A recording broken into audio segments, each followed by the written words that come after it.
अस्सलामुअलैकुम वरहमतुल्लाहि वबरकातुहू। मुअज़्ज़ज़ सामिईन व नाज़रीन, उम्मीद है कि आप खैर आफ़ियत से होंगे। ये स्क्रीन पर जो वीडियो आप देख रहे हैं, ये दिल्ली इंदिरा गांधी स्टेडियम से ये वीडियो है, जहां पर लाखों की तादाद में, करोड़ों की तादाद में लोगों ने शिरकत की और जमा हुए, इकट्ठे हुए। आपको बताता चलूँ, दरअसल ये प्रोग्राम जमीयत उलमाए हिंद की जानिब से मुनाकिद हुआ, एक अज़ीमुश्शान तहफ़्फ़ुज़ आईन हिंद कॉन्फ्रेंस के नाम से, जिसमें लाखों की तादाद में, करोड़ों की तादाद में लोगों ने शिरकत की और हज़रत मौलाना सैयद अरशद मदनी साहिब, जमीयत उलमाए हिंद के जो सदर कहलाते हैं, उनकी एक आवाज़ पर लोगों ने लब्बैक कहा और करोड़ों की तादाद में, लाखों की तादाद में हिंदुस्तान के कोने कोने से, हिंदुस्तान के चप्पे चप्पे से, हिंदुस्तान के एक एक सूबे से लोगों ने वहाँ शिरकत की, जमा हुए और तहफ़्फ़ुज़ आईन हिंद को बचा, तहफ़्फ़ुज़ आईन हिंद के नाम पर एक हुए, मुत्तहिद हुए। आप जानते हैं कि आए दिन हिंदुस्तान के अंदर एक कम्युनिटी को ख़ास तौर पे टारगेट बना करके उनके ख़िलाफ़ बिल लाया जाता है,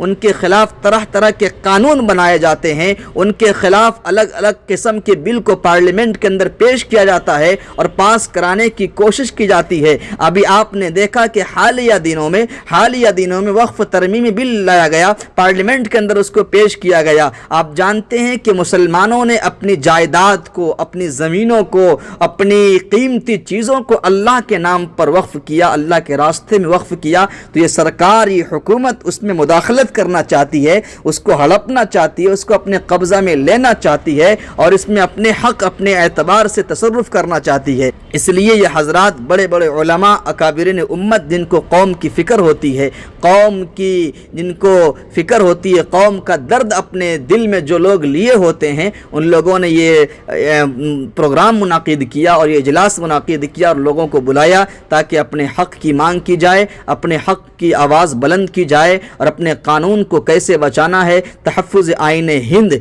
कि किस तरह हो, उसके लिए ये लोग यहाँ जमा हुए। आप हज़रात दुआ फरमाए। मुल्क भर से बड़ी बड़ी तंजीमों के उलमा भी, बड़ी बड़ी तंजीमों के ओहदेदारान भी इस इजलास में शिरकत उन लोगों ने भी फरमाया।